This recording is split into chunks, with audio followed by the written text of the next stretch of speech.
And meanwhile, the mishandling of classified documents dominating discussion in our nation's capital this weekend. Republicans wondering why the cases involving President Biden and former President Trump are being handled so differently, while Democrats believe it is no mystery at all. Take a listen.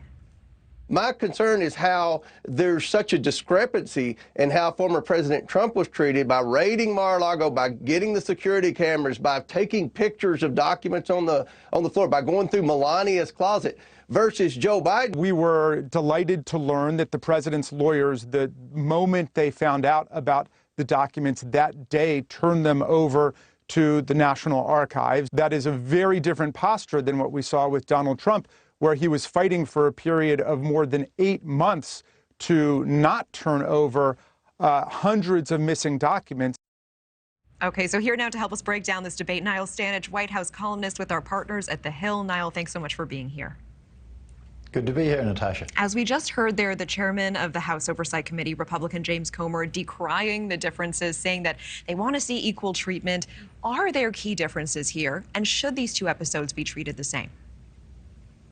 There are clearly differences. The reason that there was a search at Mar-a-Lago was that the authorities were able to get a search warrant from a court because of apparent resistance from the Trump team to giving up documents that were believed to be there at Mar-a-Lago in an unsecure location.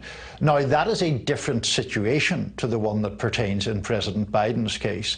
In President Biden's case, these documents have been apparently chanced upon or discovered unexpectedly. It wasn't that the National Archives or the Department of Justice was out there looking for them and Biden was resisting. It was that people, as I say, seemingly unexpectedly came across these documents and gave them to the relevant authorities quite promptly afterward.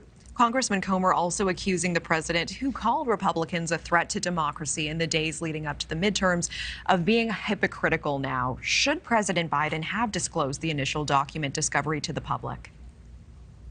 I think so, and I think that that is the strongest plank of the Republican argument. These documents that were in the office that President Biden had used here in Washington were discovered on November 2nd, 6 days before the midterm elections. To me, it seems clear on its face that that was relevant information for the American public to know, relevant information for voters to know as they were planning to cast their ballots. Now, the president's personal lawyer, Bob Bauer, has just recently, just yesterday, made an argument as to why that didn't take place. That argument is centering on the idea that there was a need to protect the integrity of the investigation. I'm not entirely sure that the American public generally will find that a plausible explanation. It sounds more like an excuse. And in terms of the probe into the classified documents found at Mar-a-Lago, former President Trump is looking at a potential violation of the Espionage Act. When it comes to President Biden, what kinds of consequences might he be looking at? It's difficult to tell when we don't know that much about the documents themselves. One of the graver elements that has at least been reported about the Biden documents is that they may touch on national security documents relating to Iran and the UK and Ukraine. That would be pretty serious, but a couple of points to be made. One being a sitting president can't be charged with a crime, according to Department of Justice precedent. And again, I just want to emphasize, we're really not sure the specifics of what is in these documents. The issue of obstruction, which does arise in former President Trump's case, does not appear yet to arise in President Biden's case. Very last question quickly for you, Niall. I mean, how unprecedented is it that a former president and a current president find themselves in this similar situation?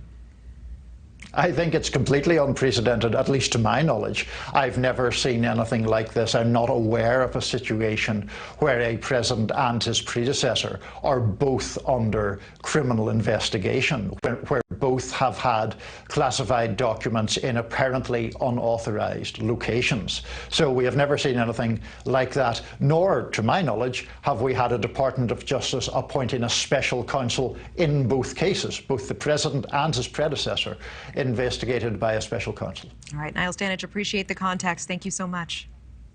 Thank you.